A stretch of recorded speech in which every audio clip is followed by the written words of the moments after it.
Alright guys, I want to make a quick video here. Just a quick video. It's Memorial Day. It didn't go anywhere.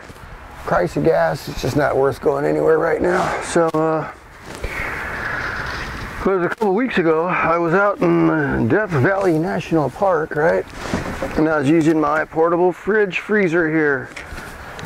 It's an Ice Cove. Is that a good brand? I don't know. It works great for me. You know what I mean? There's some more expensive models out there, but this is one I looked at. I go, okay, let's try this one.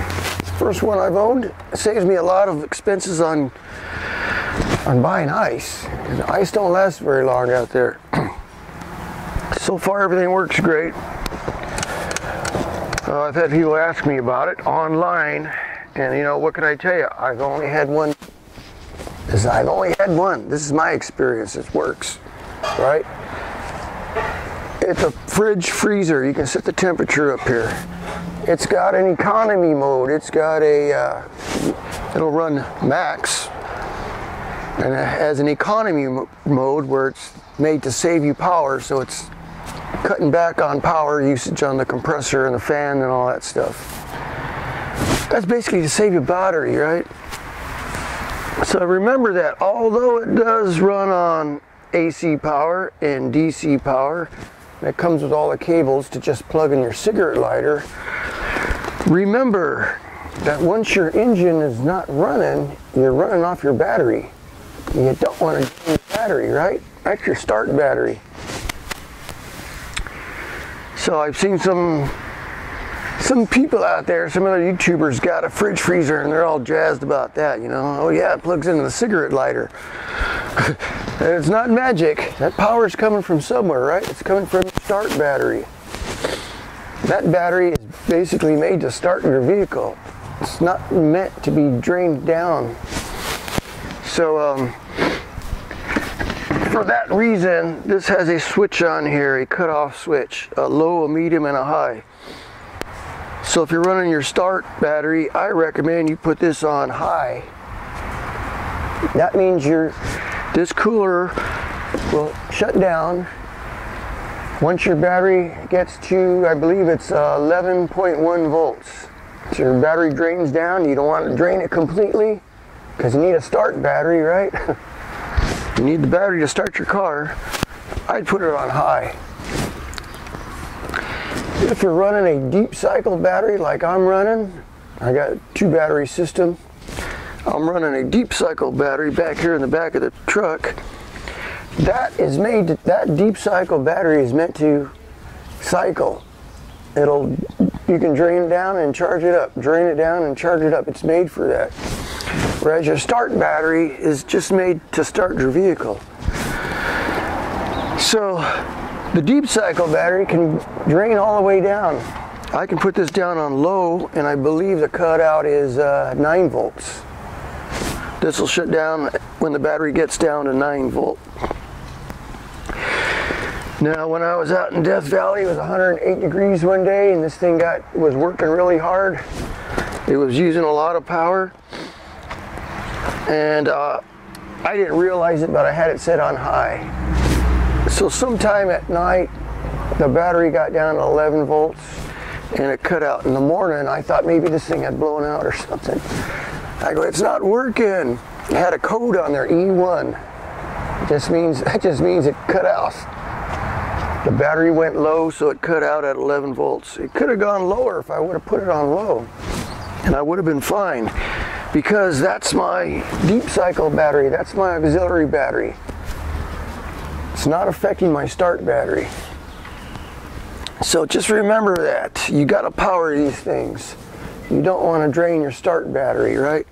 As long as you're driving and the engine's running, you're fine. But when you shut down, and if you're going to be there for hours, you want to monitor your battery.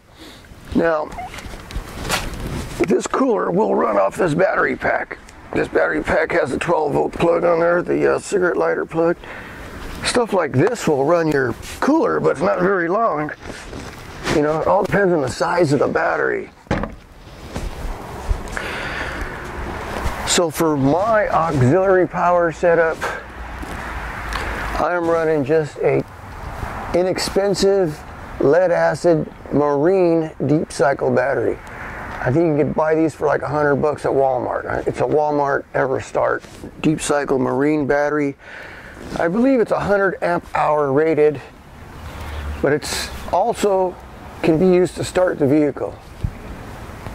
In an emergency, if I need a jump start and no one's around, I've got it wired so I can just hit the switch. It'll connect the rear battery to the front battery, and that'll get me a start. Just in case. That was the reason why I got the marine deep cycle battery. It can be used as a start battery.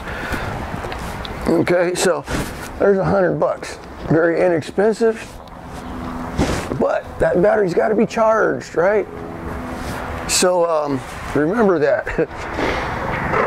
How are you going to charge it? You can't rely on the alternator of the vehicle, because the alternator voltage is variable. It goes up and down. It's not continually charging your battery. You need something to charge the battery. Damn helicopter. All right, so I got two ways of charging this. I can run the engine, and the second way is solar, right? So let's look at the solar system first. You can buy a 100-watt solar panel on Amazon for less than $100 these days. So I got a $100 lead acid deep cycle battery there. Cost me about $100. Oops, get on the truck here. Ow, damn it. On the roof, I got a $100 solar panel. This is a 100-watt. I believe it's a Renogy solar panel. Danny gave me this. Danny brought it out on a trail run, said I could have it. I go, perfect. Fits right underneath the rack here. So there's $100 there, $100 on the battery. It was $200. That ain't bad. Ow, ow. Almost fell off the back of the truck. Okay, so on top of that, you're going to need a charge controller to charge the battery. That's my Renogy 20 amp charge controller. See, MPPT charge controller, 20 amp. This is a solar battery charger. It is actually putting a float charge on there. Sometimes it's called a trickle charge, just to maintain your battery. Okay, so the battery's at 13.8 volts. A solar panel is 19 volts right now. Battery's at 100% charge, ready to go. And meanwhile, while it's just sitting here, it's on a float charge. I don't have to do anything. It's maintaining the battery, giving it a constant little trickle charge there. So there's about a $300 system. Solar panel, battery, and the charge controller. Yeah. So, if for some reason it's a cloudy day, or I'm in the forest, there's no sun, the trees are blocking the sun, I've got a DC-DC charger right here. This is run off the front battery, or the engine charging system. It will take anywhere 8 volts to 16 volts off the engine battery and convert it to the proper voltage to charge, to keep the battery charged. It'll do a float charge, you know what I mean? A constant voltage. You need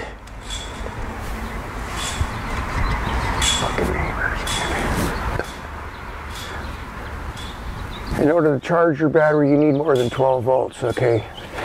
The engine alternator does not always put out more than 12 volts. It can put 14 volts. That's perfect for charging.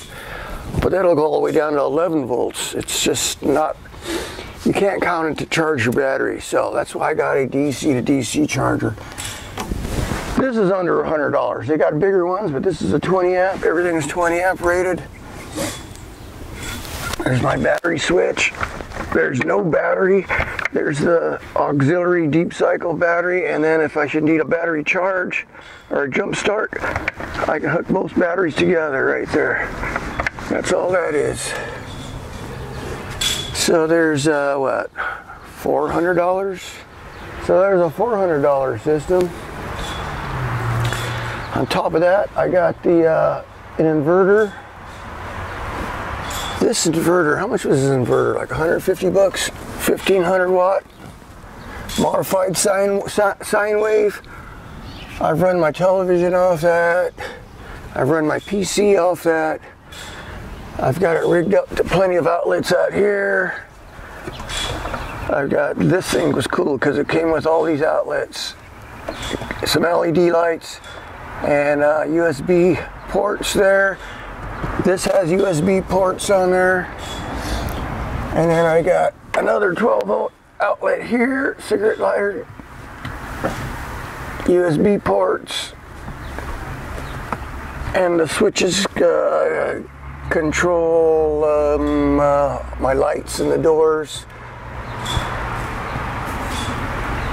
And there's an amplifier, there's a power amplifier on the back side of this wall I use sometimes for these speakers. And let's see, the DC-DC controller is controlled by a switch on the dash panel, so while I'm driving I can hit that and make sure everything's charged if I don't want to rely on the solar panel, right? So you know, $400 or $500 there.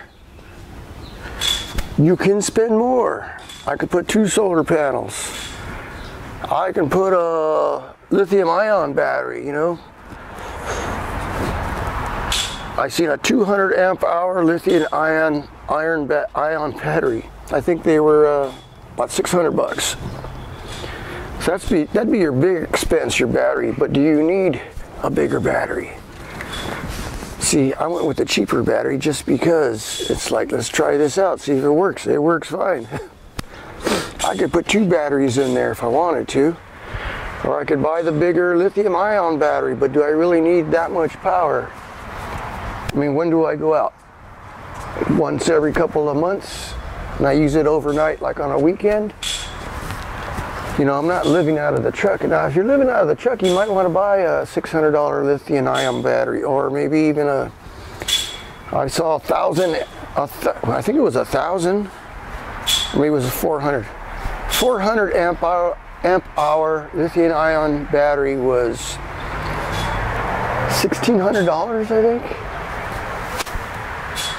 That's a lot of money to spend on a battery you're not going to use. That's the point, yeah. Why buy a big battery if you're really not going to use all that power? It's just going to sit back here and do nothing. So yeah, all this is run off my onboard air.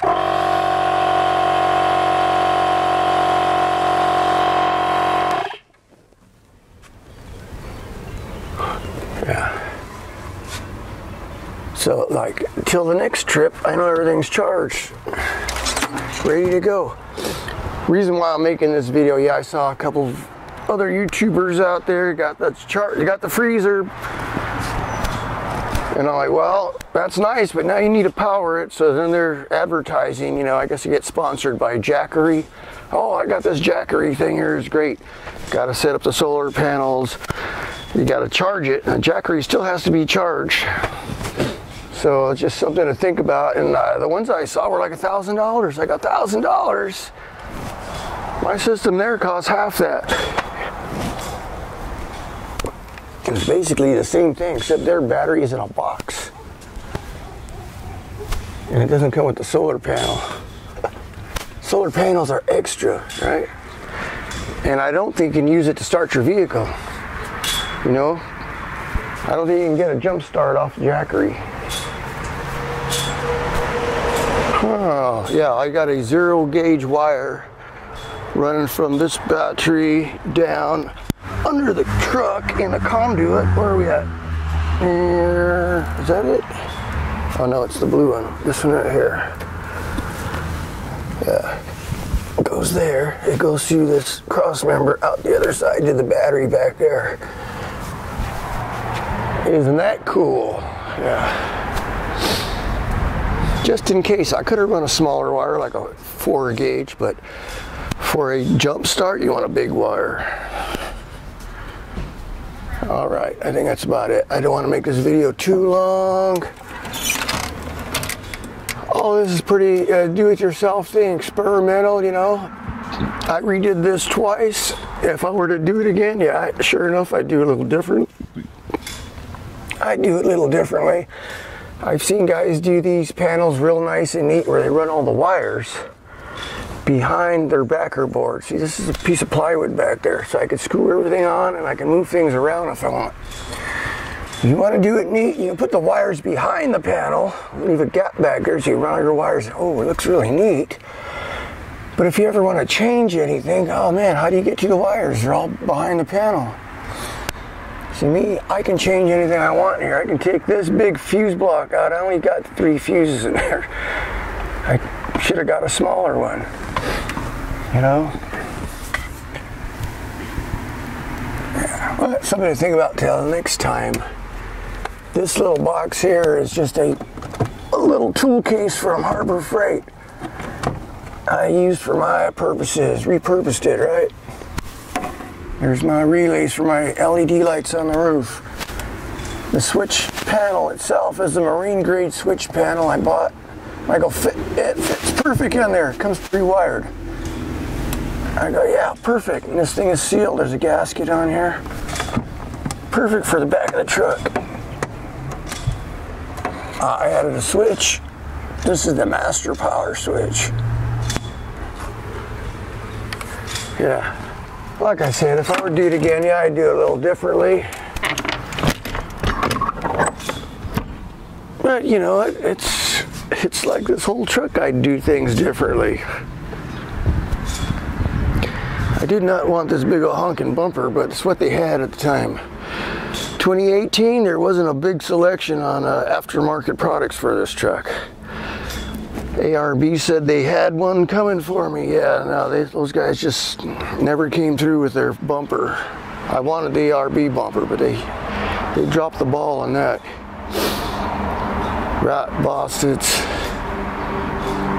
Everything else worked out pretty good. I got some gears for it. I just haven't put them in yet. I want to get the gears and retune the engine. More power.